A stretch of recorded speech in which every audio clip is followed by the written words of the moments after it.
So Pakistan versus India match 6 in the ICC 2025 Champions Trophy match நடந்து முடிஞ்சிருச்சு. இந்த ஒரு பர்టిక్యులர் மேட்ச்ல இந்தியா 6 விக்கெட்ஸ் வித்தியாசத்துல தரமா வின் பண்ணி செமிஃபைனல் குவாலிஃபை ஆயிட்டாங்க.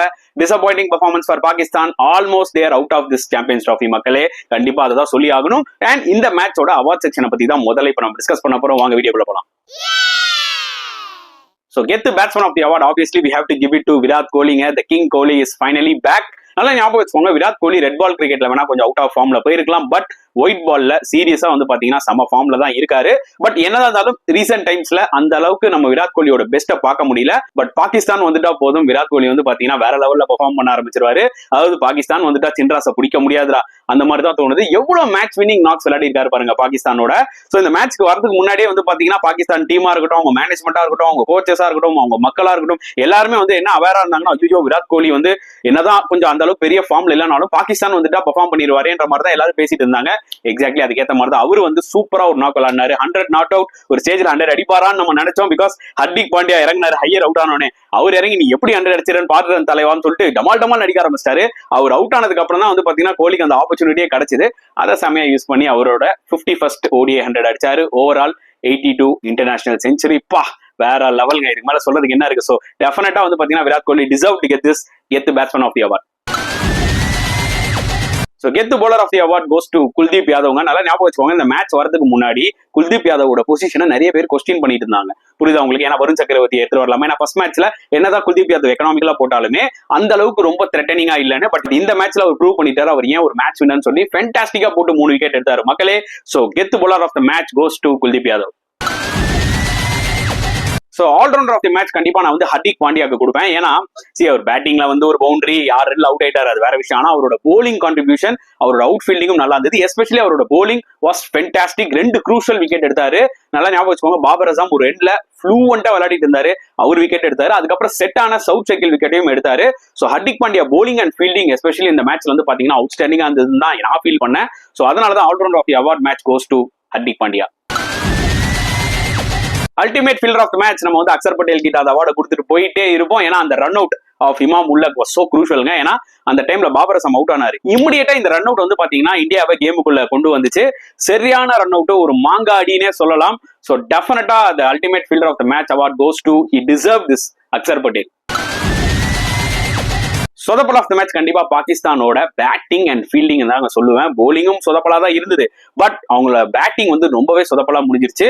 அவங்க கொஞ்சம் பெட்டரா பேட்டிங் ஆடி இருக்கலாம், கொஞ்சம் அக்ரெசிவா விளையாடி இருக்கலாம். ஏன்னா ஒரு 270 போஸ்ட் பண்ணியிருந்தா கூட ஓரளவுக்கு அந்த ஒரு ஃபைட் கொடுத்துருக்கலாம். பட் ரொம்ப ஸ்லோவா விளையாடினாங்க. பிளஸ் அவங்களோட கேட்சிங் வே பிலோ பாருங்க. ஏன்னா இது ஒரு நாக் அவுட் கேம் பாகிஸ்தானுக்கு. இந்தியா தோத்தா கூட இன்னொரு ஆப்பர்ச்சுனிட்டி இருக்கு. பாகிஸ்தான் இந்த மேட்ச் தோத்தா 99% அவுட் ஆஃப் திஸ் டோர்னமெண்ட். அவங்க அப்படின்னும் போது ஃபீல்டிங்ல ஒரு இன்டென்சிட்டியே இல்ல, கையில வர கேட்ச் எல்லாம் விடுறாங்க. நிஜமாவே ரொம்ப புவர் ஃபீல்டிங். சோ சொதப்பல் ஆஃப் த மேட்ச் வந்து பாத்தீங்கன்னா பாகிஸ்தானோட poor batting as well as their poor fielding. Turning point of the match நான் கண்டிப்பா சவுத் ஷக்கில் விக்கெட் தான் சொல்லுவேன் மக்களே. பிகாஸ் ரிஸ்வானும் சவுத் ஷக்கிலும் சேர்ந்து ஒரு 100 ரன்ஸ் பார்ட்னர்ஷிப் போட்டாங்க, பட் 160 பால்ஸ்ல. ஏன்னா ரிஸ்வான் ஒரு ரெண்டுல நிறைய டாட் பால்ஸ் ஆனாரு, ஆனா சவுத் ஷக்கில் மட்டும் கான்பிடண்டா விளையாடி இருந்தாரு. ரிஸ்வானை பார்க்கும்போது என்ன தோணுச்சுன்னா, தம்பி நீ அடிப்பியா இல்ல அவுட் ஆயிட்டு போ அப்படின்ற மாதிரி தோணுச்சு. சோ அவர் அவுட் ஆனதுல பெரிய லாஸ் இல்ல, ஆனா சவுத் ஷக்கில் ஒரு ரெண்டுல ரொம்ப கான்பிடண்டா விளையாடிட்டு இருந்தாரு. செட் ஆகி 62 அடுத்த கியருக்கு அவர் போறதுக்குள்ள வந்து பாத்தீங்கன்னா ஒரு பவுன்சர் போட்டு அவுட் ஆகிட்டாரு ஹர்திக் பாண்டியா. இல்லனா எக்ஸ்ட்ரா ஒரு 20-25 ரன்ஸ் ஆக்சுவலா பாகிஸ்தான் டெஃபினட்டா அடிச்சிருப்பாங்க.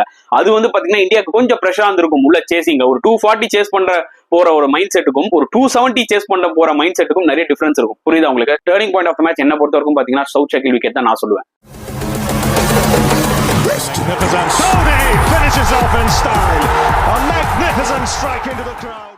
வணக்கம் நண்பர்களே, welcome to my channel CCF உங்கள் cricket with mister cocktail furious. So இப்போ நம்ம டிஸ்கஸ் பண்ண போற டாபிக் 2025 ICC சாம்பியன்ஸ் ட்ராஃபியோட மேட்ச் 5 ரிவ்யூ தான் நம்ம டிஸ்கஸ் பண்ண போறோம். Between Pakistan versus India at Dubai நடந்து முடிஞ்சிருச்சு.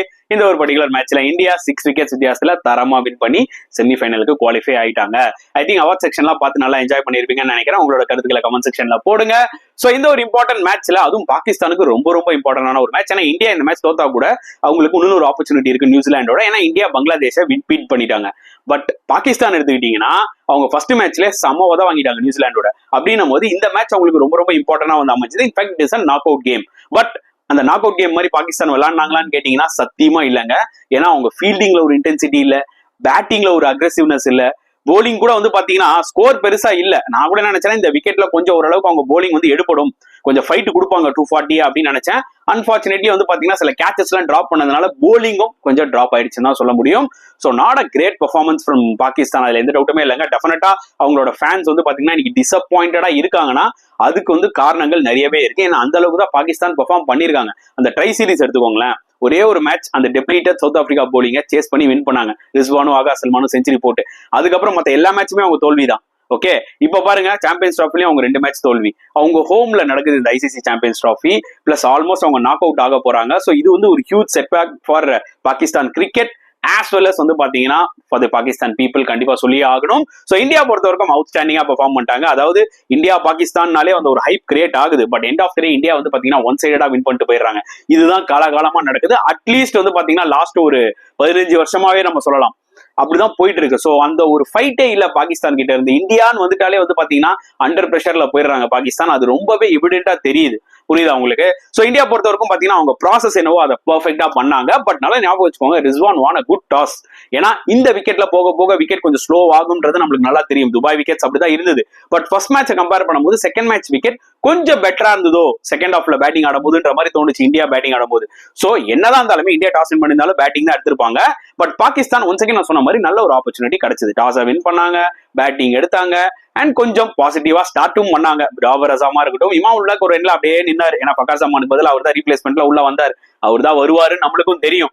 பட் பாபர் அசாம் ஒரு எண்ணில் ஃப்ளூவெண்டா விளையாடிட்டு இருந்தாருங்க. எஸ்பெஷலி அவரோட கவர் டிரைவ்லாம் வேற லெவல்ல இருந்துச்சு. நான் கூட நினைச்சேன் ஓகே இன்னைக்கு பாபர் அசாம் ஸ்பெஷலா பார்க்க போறோம் போல இருக்கு, செம்மையான ஃபார்ம்ல இருக்காரு இன்னைக்கு, நல்ல ஸ்ட்ரைக் ரேட்லயும் விளையாடிட்டு இருக்காருன்னு.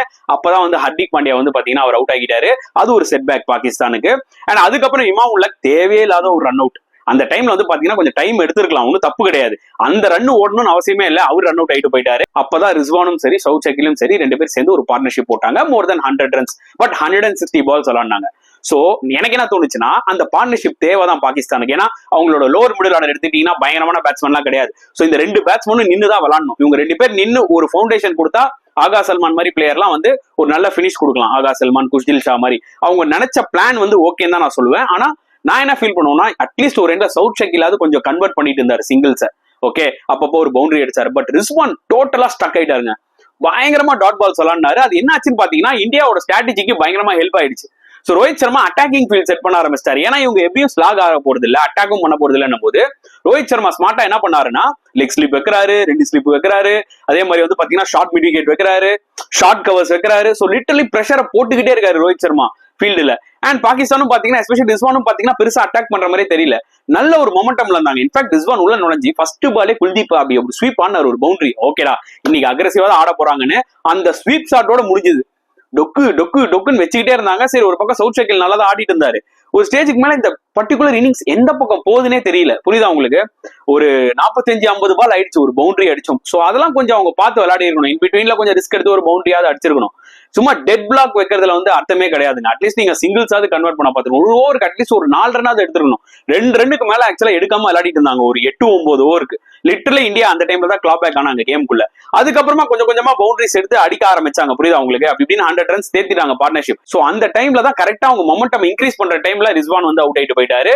சவுத் ஷக்கிலும் செட் ஆகி 62ல அவுட் ஆயிட்டாரு. சோ அவ்வளவு ஹார்ட் ஒர்க் பண்ணி கடைசியில 2 பேட்ஸ்மேன் அவுட் ஆயிட்டு போயிட்டாங்க. நீங்க மொக்க போட்டு விளையாடுறது பிரச்சனை இல்ல, ஆனா ஃபுல் 50 ஓவர்ஸ் இருக்கும் நின்று நீங்க ஒரு 120 130 நாட் அவுட் வந்தீங்கன்னா டீமுக்கு ஹெல்ப் ஆயிருக்கும். ஆனா நீங்க இவ்வளவு மொக்க போட்டு ஒரு 100 ரன்ஸ் பார்ட்னர்ஷிப் கொடுத்து 2 செட் பேட்ஸ்மேன் அவுட் ஆயிட்டு போனீங்கன்னா என்ன யூஸ் இருக்கு? ஏன்னா அடுத்த வர நியூ பேட்ஸ்மேன் இந்த விக்கெட்ல கொஞ்சம் டைம் எடுத்துதான் ஆகணும். என்னாச்சுன்னு பாத்தீங்கன்னா 2 செட் பேட்ஸ்மேனும் குயிக்கா அவுட் ஆயிட்டாங்க. அதுக்கப்புறமா வந்து ஆகா சல்மான் கொஞ்சம் அப்படி இப்படின்னு ஆடிட்டு இருந்தாரு, அவர் அவுட் ஆயிட்டாரு. அதுக்கப்புறம் தயாப் தயிரும் இமிடியேட் அவுட் ஆயிட்டாரு. திருப்பி பேக் டு பேக் விக்கெட்ஸ் போயிடுச்சு. நல்ல காலம் லாஸ்டா குஷ்தில் ஷா வந்து ஒரு நல்ல கேமியா விளையாடுவார். எப்படி அவர் நியூசிலாண்டோட விளையாடினாரோ இந்த மேட்ச்லயும் ஒரு நல்ல கான்ட்ரிபியூஷன் கொடுத்தாரு. அதனாலதான் அவங்களால 240 அடிக்க முடிஞ்சது. இல்லைன்னா 220 225ல முடிச்சிருப்பாங்க இந்தியா ஆக்சுவலா பாகிஸ்தான. So disappointing batting performance from Pakistan கண்டிப்பா சொல்லி ஆகணும். இந்தியா போலிங் எடுத்துக்கிட்டீங்கன்னா obviously pick of the bowlers Kuldeep Yadav ஃபேண்டாஸ்டிக்கா போட்டாரு, 3 விக்கெட் எடுத்தாரு. அதாவது இந்த மேட்ச்ல இவர் ஆடலாமா வேணாமா, வருண் எடுத்து வரலாமா வேணாமா, இந்த மாதிரி நிறைய கொஸ்டின்ஸ் இருந்தது. ஆனா குல்தீப் யாதவ் அவரோட ஒர்த்தை காமிச்சிட்டாரு தான் நான் சொல்லுவேன். At the same time Hardik Pandya spell was so important. நல்லா ஞாபகம் வச்சுக்கோங்க, முகமது ஷமி ஒரு எண்ட்ல இன்னைக்கு அந்த அளவுக்கு நல்லா போடவே இல்லை. ஏன்னா ஃபர்ஸ்ட் மேட்ச்லயே பாத்தீங்கன்னா ஒரு ஹாஃப் பேக்டு ஷமியை தான் நம்ம பார்த்தோம், ஆனா 5 விக்கெட் எடுத்தாரு. ஃபுல் ஃபிட்டா நம்ம பார்க்க முடியல அவரை. இந்த மேட்ச்லயும் ஃபிட்னஸ் கொஞ்சம் ஸ்ட்ரகிள் ஆனாரு. ட்ரெஸ்ஸிங் ரூம் போயிட்டு திருப்பி வந்தாரு, அப்புறம் ஓரளவுக்கு பெட்டரா போட்டாரு. பட் ஸ்டில் திருப்பி லாஸ்டா வந்து ஒரு கம்பேக் ஓவர் போட்டாரு, 2 6 விட்டாரு. So not a Shami day absolutely. அதை நம்ம வந்து மிஸ் பண்ணாத மாதிரி ஹர்திக் பாண்டியா சூப்பரா போட்டாரு. அவர் எடுத்த அந்த 2 crucial wickets of Babar Azam and set ஆன சவுத் ஷக்கில் வாஸ் சோ crucialங்க. ஸோ அவருக்கும் ஒரு கிரெடிட்டை கொடுக்கும். பிளஸ் நம்ம ஸ்பின்னர்ஸ் அக்சர் பட்டேலா இருக்கட்டும், ஜடேஜாவா இருக்கட்டும், அவங்களும் அவங்க ரோலை பண்ணி ஆளுக்கு ஒரு விக்கெட் எடுத்தாங்க. ஸோ இந்தியா பொறுத்த வரைக்கும் பாத்தீங்கன்னா ஸ்பின்னர்ஸ் ஆர் சோ வைட்டல். அவங்க வந்து சம்டைம்ஸ் 1-2 ஓவர்ல ரன் கொடுத்தாலுமே திருப்பி வந்து விக்கெட் எடுப்பாங்க. அதுதான் இந்தியாவோட ஸ்பெஷாலிட்டியே. இந்த 3 ஸ்பின்னர்ஸ்மே வந்து பாத்தீங்கன்னா சம்டைம்ஸ் ஒரு ஓவர்ல 15 ரன்ஸ் 14 ரன்ஸ் கொடுக்கலாம். பட் கம்பேக் ஆகி அவங்க ஒரு இம்பார்ட்டன்ட் விக்கெட் வந்து எடுக்கவும் சான்சஸ் இருக்கு. அதுதான் இந்தியாவுக்கு இருக்கிற ஒரு மிகப்பெரிய பிளஸ். புரியுது அவங்களுக்கு. பிளஸ் ஹர்ஷித் ராணாவும் நம்ம பாராட்டி ஆகணும். மக்களே, மேபி ஹர்ஷித் ராணா நியூ பால்ல எதிர்பார்த்த அளவுக்கு போடாம இருக்கலாம். ஆனா ஓல்டு பால்ல சரியான போலரு. லாஸ்டா வந்து ஒரு 2-3 ஓவர் போட்டாரு பாருங்க. அவரோட ஸ்லோ டெலிவரிஸா இருக்கட்டும், ஒரு சில பேக் ஆஃப் லென்த் டெலிவரிஸா இருக்கட்டும், எல்லாமே ஃபென்டாஸ்டிக்கா இருந்தது. குஷ்தில் ஷா சுத்துறாரு ஒரு பால் கூட பேட்ல மாட்டலாம்னா பாத்துக்கோங்க. அந்த அளவுக்கு சூப்பரா போட்டாரு டெத்ல ராணா. சோ அவருக்கும் நம்ம கிரெடிட் கொடுத்தாலும். இந்தியாவோட ஃபீல்டிங் மறுபடியும் வந்து ஒரு கொஸ்டினபிளா நிக்குதுங்க. எஸ்பெஷலி 2 கேட்ச் டிராப் இமிடியேட்டா அவுட் ஆயிட்டாங்க பேட்ஸ்மேன்ஸ், அது வேற விஷயம். ஆனா நியூசிலாந்து டீமோட விளையாடும் போது, இல்ல அதர் ஒரு இம்பார்ட்டன்ட் செமிஃபைனல் ஆர் ஃபைனல் மேட்ச்ல விளையாடும் போது இந்த மாதிரி எல்லாம் கேட்ச விட்டாங்கன்னா தே வில் பே. அதுல எந்த டவுட்டுமே இல்ல. சோ இந்தியாவுக்கு எல்லாமே நல்லா போயிட்டு இருக்கு. ஆனா கேட்சிங் கொஞ்சம் வருத்தமா தான் இருக்கு. நிறைய டிராப் பண்றாங்க. இங்க கொஞ்சம் இந்தியா ஒர்க் அவுட் பண்ணியே ஆகணும் மக்களே, அது எந்த டவுட்டுமே இல்ல. அண்ட் இந்த ஒரு பர்டிகுலர் டார்கெட்டை சேஸ் பண்ணும்போது நம்மளுக்கு எனக்கு பர்சனலா என்ன தோணுச்சுன்னா, இந்த டார்கெட் இந்தியா வின் பண்ண சான்சஸ் இருக்கு. But still it's a tricky target. இந்த விக்கெட்ல போக போக கொஞ்சம் ஸ்லோ ஆகும். டியூ வரப்போறது இல்ல. பாகிஸ்தானோட bowling attack is far better than Bangladesh, கரெக்டா? பட் இந்தியா பங்களாதேஷோட கொஞ்சம் ஸ்ட்ரகிள் ஆனாங்க. அவங்களே கொஞ்சம் லைட்டா நம்மளுக்கு தண்ணி காமிச்சாங்க. அப்படின்னும் போது நான் என்ன நினைச்சேன்னா, இந்த மேட்ச்ல பாகிஸ்தான் இன்னுமே கொஞ்சம் பிரஷர் போடலாம். It's not going to be easy chase unless நம்மளுக்கு நல்ல ஒரு பவர் பிளே கிடைச்சதுன்னா இந்தியா கேன் மேனேஜ் இட்னு நினைச்சேன். பட் அதுக்கேற்ற மாதிரி தான் இந்தியா நல்லா விளாண்டாங்க பவர் பிளே. ரோஹித் சர்மா கூட பாத்தீங்கன்னா 15 balls 20 நல்லா அடிச்சு கொடுத்துட்டு போனாரு. ஃபென்டாஸ்டிக் டெலிவரி ஃப்ரம் ஷைன் அஃப்ரிடிங்க. அந்த 2021 T20 வேர்ல்ட் கப்ல LBW அவர் பாத்தீங்களா ரோஹித் சர்மா, கிட்டத்தட்ட அதுதான் ரெப்ளிகேட் பண்ண மாதிரி இருந்தது. அவுட் ஆஃப் நோவேர் அவர் அப்பதான் வந்து ஷைன் அஃப்ரிடியை வந்து அட்டாக் பண்ண ஆரம்பிச்சாரு. அவுட் ஆஃப் நோவேர் அந்த ஒரு இன்ஸ்விங்கிங் ஆகர போட்டு தூக்குனாரு ரோஹித் சர்மாவை. அண்ட் அதுக்கப்புறம் சுப்மன் கில்லும் விராட் கோலியும் அவுட் ஸ்டாண்டிங்கா விளையாடினாங்க. அதாவது அவங்க எக்ஸ்பெக்ட் பண்றதே என்ன தெரியுமா, பேஸ் நல்லா ஃபாஸ்டா போடு, நான் டைம் பண்ணி பவுண்டரி அடிச்சுக்கிறேன்ற மாதிரி ஷைன் அஃப்ரிடியும் சரி, அந்த பக்கம் வந்து நசீம் ஷா ஓரளவுக்கு டீசெண்டா போட்டாரு. அதுக்கப்புறம் வந்து பாத்தீங்கன்னா ஹாரிஸ் ஆஃப் ஸ்பெல்லுக்கு வந்தார்ல, இவங்க 2 பேருமே என்ன பண்ணாங்கன்னா, ஷைன் அஃப்ரிடி என்னதான் வந்து ரோஹித் சர்மா விக்கெட் எடுத்தாலுமே பாகிஸ்தான் ஒரு பெரிய மிஸ்டேக் பண்ணிட்டாங்க. எஸ்பெஷலி இந்த 2 கீ போலர்ஸ் ஷைன் அஃப்ரிடியும் ஹாரிஸ் ராஃபும் நிறைய ஃபுல்லர் லென்த் டெலிவரிஸ் போட்டாங்க, ஓவர் பிச் டெலிவரிஸ். அதாவது ஒரு பிளானே இல்ல. ஒரு பேக் ஆஃப் லென்த் போடுவோம், ஒரு பவுன்சர் போட்டு ஆளை செட் பண்ணி தூக்குவோம், எதுவுமே பிளான் இல்ல. ரிஸ்வானோட கேப்டன்ஷிப்பும் ஒரு மிகப்பெரிய கேள்விக்குறியா வந்தது. ஏன்னா நீ ஷைன் அஃப்ரிடியும் சரி நசீம் ஷாவும் 5 ஓவர் கொடுத்துட்ட. ஓகே, அதுக்கப்புறமா நீ வந்து ஹாரிஸ் ராஃப் எடுத்துட்டு வரலாம். அதுக்கப்புறம் நீ ஸ்பின்னர்ஸ் வச்சு தான் ரொட்டேட் பண்ணி ஆகணும். ஸ்பின்னர்ஸ்க்கு பால் இந்த பர்டிகுலர் விக்கெட்ல பெருசா டர்ன் ஆகாது. 3 runs per ஓவரே இந்தியாவுக்கு போதும் இந்த மேட்ச் வின் பண்ண. அந்த டைம்ல அவர் என்ன பண்ணிருக்கணும்னா, அப்ரார் அஹமத் எல்லாம் ட்ரை சீரிஸ்ல ஒரு வாட்டி அவர் பண்ணாரு. 10 ஓவருக்கு முன்னாடி எடுத்துட்டு வந்தாரு, அவர் விக்கெட் எடுத்தாரு. அந்த மாதிரி 8வது ஓவரே அப்ரார் அஹமத் எடுத்துட்டு வந்திருந்தா கேம் மாற சான்சஸ் இருந்திருக்கும். ஏன்னா இந்தியா அப்ரார் அஹமத் இருக்கும் விளையாடினதே கிடையாது. அப்படின்னும் போது டெஃபினட்டா ப்ரோஆக்டிவா ரிஸ்வான் அதை பண்ணிருக்கணும். ரிஸ்வானோட கேப்டன்ஷிப்ல இது ஒரு மிஸ்டேக் வந்துச்சா? பிளஸ் நான் சொன்ன மாதிரி ஹாரிஸ் ராஃபும் ஷைன் அஃப்ரிடி என்ன பண்றாங்கன்னா, கோலியோட ஸ்ட்ரென்த்துக்கு போட்டுட்டு இருக்காங்க. நல்லா ஓவர் பிச் டெலிவரி. கோலி ஜென்ரலா வீக்னஸ் எங்க அவுட் சைட் ஆஃப் ஸ்டம்ப் தான், கரெக்டா? நீங்க ஃபுல்லர் லென்த் போட்டீங்கன்னா கோலி அடிச்சிருவாரு. ஆனா நீங்க ஒரு மாதிரி லைட்டா அந்த ஒரு பேக் ஆஃப் லென்த் மாதிரி புல் பண்ணி வைடா போட்டீங்கன்னா பேட் எப்படி விடுவாரு. நீங்க என்ன பண்ணிருக்கலாம், நான் வைடா போடுறேன், ஒரு செகண்ட் ஸ்லிப் வச்சுக்கிட்டு ஒரு வைடு கல்லி மாதிரி வச்சுட்டு அவர் எப்படி பேட் விடுவாரு, எஜ்ஜு வாங்கினா அவுட், அந்த மாதிரி கோலி ஒரு பிரஷர் போட்டுருக்கணும். அந்த மாதிரியும் கேப்டன் போட்ட மாதிரி தெரியல. போலர்ஸும் வந்து பாத்தீங்கன்னா அந்த மாதிரி போடலாம். நல்லா வாக ஓவர் பிச் போடுறாங்க. சும்மா தலைவன் 3 கவர் டிரைவ் அப்படி டப்புன்னு அடிச்சோடனே தெரிஞ்சு போச்சு. ரைட், முடிஞ்சு போச்சு தம்பி, முடிஞ்சு போச்சு, இன்னைக்கு தலைவன் செஞ்சுரி கன்ஃபார்ம்ன்ற மாதிரி கிளியரா தெரிஞ்சுது அந்த டிரைவை பார்க்கும்போது. சோ நிஜமாவே பாகிஸ்தான் போலிங் வந்து ஒரு பிளான் ஏவோட போனாங்க. பாகிஸ்தான் போலிங் மட்டும் இல்ல, ரிஸ்வானே உள்ள கேப்டன்ஷிப்ல எனக்கு என்ன தோணுச்சுன்னா, நான் பிளான் ஏவோட போறேன், பிளான் ஏ சொதப்பிச்சுன்னா என்கிட்ட பிளான் பி கிடையாது, பிளான் சி கிடையாது, ஒண்ணுமே கிடையாதுன்னு. ஏன்னா ப்ராப்ளம் என்னன்னா, பாகிஸ்தானோட ஓவரால் 11 எடுத்துக்கிட்டீங்கன்னா பெருசாலாம் ஒன்றும் பயமுத்துற அளவுக்கு பிளேயர்ஸ் இல்லைங்க. ஃபக்கார் ஜமான் ஒருத்தர் இருந்தாரு, அவரு இன்ஜுரி. போலிங்ல விக்கெட் எடுத்தா ஒன்னு ஷைன் அஃப்ரிடி, இல்லனா நசீம் ஷா, இல்லனா ஹாரிஸ் ராஃப். இந்த 3 பேரை நம்பிதான் உள்ள இறங்கினாங்க. அன்பார்ச்சுனேட்லி பாத்தீங்கன்னா ஷைன் அஃப்ரிடி ஒரு விக்கெட் எடுத்தாலும் எக்ஸ்பென்சிவா போயிட்டாரு, ஹாரிஸ் ராஃபும் எக்ஸ்பென்சிவா போயிட்டாரு. நசீம் ஷா 5 ஓவர் இந்தியா ஆடிட்டாங்க. அதுக்கப்புறம் ஸ்பின்னர்ஸ் தான் இருக்காங்க. அப்ரார் அஹமத் ஒருத்தர் தான் நல்லா போட்டாரு. குஷ்தில் ஷாலாம் வந்து பாத்தீங்கன்னா ஒண்ணுமே இல்ல, நார்மல் மீடியாக்கர் போலர் தான். அவரை 3 runs ஒரு ஓவர் அசால்ட்டா ஒரு பக்கம் வந்து விராத்தும் சுப்மன் கில்லும் விளையாடிட்டு இருந்தாங்க. புரியுதா உங்களுக்கு? அண்ட் எஸ்பெஷலி சுப்மன் கில்லோட இன்னிங்ஸ் நான் பாராட்டி அவன் மக்களே. 46 runs லிட்டரலி வேற லெவல்ல இருந்ததுங்க அந்த இன்னிங்ஸ். அதாவது அப்ரார் அஹமத் பால்ல போல்ட் ஆனாரு. One of the super delivery அது, கேரம் பால். எனக்கு ஞாபகம் இருக்கு அந்த விக்கெட்டை பார்க்கும்போது. இல்ல T20 வேர்ல்ட் கப் நடக்கும்ல பங்களாதேஷ்ல, ஐ திங்க் பிட்வீன் ஒரு 2014 16 ஐ திங்க் 2014 நினைக்கிறேன். அப்போ அஷிம் ஆம்லாவா அந்த மாதிரிதான் அஸ்வின் அவுட் ஆகுவாரு. அரௌண்ட் விக்கெட் வந்துட்டு சொடுக்கு பால் போட்டு அப்படி குத்தி அப்படி போல்ட் ஆவாரு அஷிம் ஆம்லா. அந்த மாதிரி தான் இந்த மேட்ச் எனக்கு தோணுச்சு. மிடில் ஸ்டெப்ல குத்தி அப்படி ஆஃப் ஸ்டெப்ல வந்து அன்பிளேயபிள் டெலிவரி, கிரெடிட் அதுக்கு அப்புறம் நம்ம கொடுத்துருவோம். புரியுதா உங்களுக்கு? ஒரு 4 ஸ்ட்ரெயிட் டிரைவ்ல ஒரு 4, அப்புறம் ஏறி வந்து ஸ்ட்ரெயிட் டிரைவ்ல ஒரு 4, ஆப்போசிட் எண்ட்ல விராட் கோலி அப்படியே பெஜாராயிட்டாரு. அவர் போய் அப்படியே எல்லாம் கிளவுஸ அப்படி அடிக்கும் போது எப்படி தெரியுமா அவர் ஃபீல் பண்ணாரு, ஐயோ வேற லெவல்யான்ற மாதிரி அவர் ரியாக்ஷன் இருந்தது. அல்டிமேட்டா விளையாடிட்டு இருந்தாரு. அந்த பால்ல மட்டும் போல்டாவும் வந்திருந்தாருன்னு வச்சுக்கோங்களேன் கில்லு. இன்னைக்கு ஒரு 100 கண்டிப்பா பாத்துக்கலாம். சோ சரியான ஃபார்ம்ல இருக்காரு, அது கிளியர் கட்டா தெரிஞ்சது. சோ அவர் அவுட் ஆனதுக்கு அப்புறம் பாத்தீங்கன்னா பாகிஸ்தான் கேம்குள்ள வருவாங்களான்னு நினைச்சோம். ஆனா ஸ்ரேயாஸ் ஐயரும் நம்ம கிட்ட ஒரு நல்ல ஒரு குவாலிட்டி பிளேயர் தான். அவரும் கோலியுமே சரி ஃபர்ஸ்ட் இனிஷியலா கொஞ்சம் டைம் எடுத்துக்கிட்டாங்க, அப்படியே மில்க் பண்ணிக்கிட்டே இருந்தாங்க. அண்ட் அவர் வந்து பாத்தீங்கன்னா ஒரு நல்ல ஒரு 50 போட்டுட்டு அவரும் அவுட் ஆயிட்டு போயிட்டாரு. ஏன்னா அந்த டைம்ல almost India win. Okay, end of the day the hero of the match Virat கோலிங்க. சோ இதை நான் லாஸ்டா பேசணும் தான் வச்சிருந்தேன். சோ த கிங் இஸ் பேக்னு கண்டிப்பா சொல்லலாம். ரெட் பால் கிரிக்கெட்ல வேணா அவர் அவுட் ஆஃப் ஃபார்ம்ல இருக்கலாம், ஆனா ஒயிட் பால் கிரிக்கெட்ல என்னைக்குமே ஒரு மிகப்பெரிய ஜாம்பவான் தான், அதுல எந்த டவுட்டுமே கிடையாது. இது அவரோட 51st ODI 100 plus 82nd international 100. ஐயோ, பிளஸ் அது மட்டும் இல்லைங்க, 14,000 ரன்ஸ் அச்சீவ் பண்ணியிருக்காரு. 3rd highest ODI run cater. இப்போ அவரு சும்மா 150 ரன் தான் வந்து வித்தியாசம் அவருக்கும் சங்கக்காராக்கும். அது இந்த சாம்பியன்ஸ் ட்ராஃபி ரிமைனிங் மேட்சஸ்ல அடிச்சிட்டாருன்னா 2nd ஹையஸ்ட் ரன் கேட்டரா போயிடுவாரு. அடுத்தது யார் இருக்காருன்னு பாத்தீங்கன்னா நம்ம காட் சச்சின் டெண்டுல்கர், அவரு தான் இருக்காரு. சோ ஆப்வியஸ்லி விராட் கோலி இந்த பர்டிகுலர் மேட்ச்ல நிறைய சாதனைகளை படைச்சாருன்னு தான் சொல்ல முடியும். சோ ஒரு கிங்னு சொல்றாங்கன்னா அதுக்கு காரணம் இருக்குல்ல. இன்னைக்கு பாபர் அசாம கம்பேர் பண்ணிட்டு இருக்கீங்களா பாகிஸ்தான் நாட்கள், கொஞ்சமாவது மனசாட்சின்னு ஒண்ணு வேணும் உங்களுக்கு. அதாவது இந்த மனுஷன் 14,000 ரன்ஸ், 51 ODI 100, 82 இன்டர்நேஷனல் 100, பாகிஸ்தானோட வந்து பாத்தீங்கன்னா கிட்டத்தட்ட ஒரு 11-12 மேட்சஸ்ல வந்து பாத்தீங்கன்னா மேட்ச் வின்னிங் நாக்ஸ் விளையாடி இருக்காரு. இந்த மாதிரி ஒரு பிளேயரை நீங்க எப்படியா பாபர் அசாம் வச்சு கம்பேர் பண்ணலாம்? பாபர் அசாம் நல்ல பிளேயர் தான், நான் இல்லைன்னு சொல்லல. ஆனா பாபர் அசாமா கிங்ன்றீங்க பாத்தீங்களா, அப்ப இந்த ஆள் யாரு? ஐயோ அடா பாவீங்களான்ற மாதிரி இருந்துச்சு. சோ அதனால பாகிஸ்தான் மக்கள், Pakistan players, Pakistan media, Pakistan management பயந்த மாதிரியே விராட் கோலி இந்த மேட்ச்ல செஞ்சு விட்டாருன்னு தான் சொல்ல முடியும். Super knock 100 runs. அதாவது ஒரு ஸ்டேஜ்ல அவர் 100 அடிப்பாரா மாட்டாரான்னு பயம் வந்துச்சுங்க. ஏன்னா அந்த ஹர்திக் பாண்டியா கிட்ட ஒரு கெட்ட பழக்கம் இருக்கு. அவர் உள்ள வந்தாருன்னா இந்த ஏன்னா ஒரு பேட்ஸ்மேன் 50 கிட்ட இருந்தாலோ 100 கிட்ட இருந்தாலோ அடிக்க விட மாட்டாரு. ஏறி அடிச்சு கேம் முடிச்சுட்டு போயிடுவாரு. அதே மாதிரிதான் இந்த மேட்ச்லயும் வந்து ஏறி ஒரு பவுண்டரி அடிக்கிறாரு, திருப்பி ஒரு 2 அடிக்கிறாரு. பார்க்கும்போது என்ன தோணுச்சுன்னா இன்னைக்கு கிழிஞ்சுதுரா விராட் கோலி 100 அடிச்ச மாதிரி தான் தோணுச்சு. அவர் அவுட் ஆனவனே தான் ஒரு ஆப்பர்ச்சுனிட்டி கிடைச்சது ஆக்சுவலா விராட் கோலிக்கு. அதை செம்மையா யூஸ் பண்ணாரு. 2 runs to win இருக்கும் போது அப்படி எக்ஸ்ட்ரா கவர்ஸ்ல பியூட்டிஃபுல்லா அவரோட ட்ரேட்மார்க் கவர் டிரைவ் அடிச்சு செஞ்சுரி அடிச்சாரு. பிளஸ் இந்தியாவுக்கும் மேட்ச் வின் பண்ணி கொடுத்தாருன்னு சொல்லி ஆகணும் மக்களே. So happy to C Virat Kohli playing such an innings. ஏன்னா விராட் கோலியோட ஃபார்ம் நம்மளுக்கு ரொம்ப இம்பார்ட்டன்ட் மக்களே. ஏன்னா ரோஹித் ஒரு ஸ்டார்ட் கொடுத்துறாரா, கில் நல்ல ஃபார்ம்ல இருக்காரா, இப்ப விராத்தும் 100 அடிச்சாரா, ஸ்ரேயாஸ் ஐயரும் நல்ல ஃபார்ம்ல இருக்காரா, KL ராகுலும் crucial 41 அடிச்சாரு, அக்சர் பட்டேலும் நம்மளுக்கு யூஸ்ஃபுல்லா இருக்க போறாரு, பின்னாடி நம்மளுக்கு ஜடேஜா இருக்காரு. சோ எல்லாருமே நல்ல ஃபார்ம்ல இருக்கிறது it's always going to help India moving into this tournament. ஏன்னா அடுத்தது நியூசிலாந்து, அதுக்கப்புறம் செமிஃபைனல், ரொம்ப ரொம்ப இம்பார்ட்டன்ட் மேட்சஸ் வருது. அதுக்கு டீம் வந்து நிறைய பிளேயர்ஸ் ஃபார்ம்ல இருக்கணும். எக்ஸாக்ட்லி இந்தியா வந்து பாத்தீங்கன்னா ஆல்மோஸ்ட் எல்லா பாக்ஸும் டிக் பண்ணிக்கிட்டே வராங்கன்னு தான் நான் சொல்லுவேன்.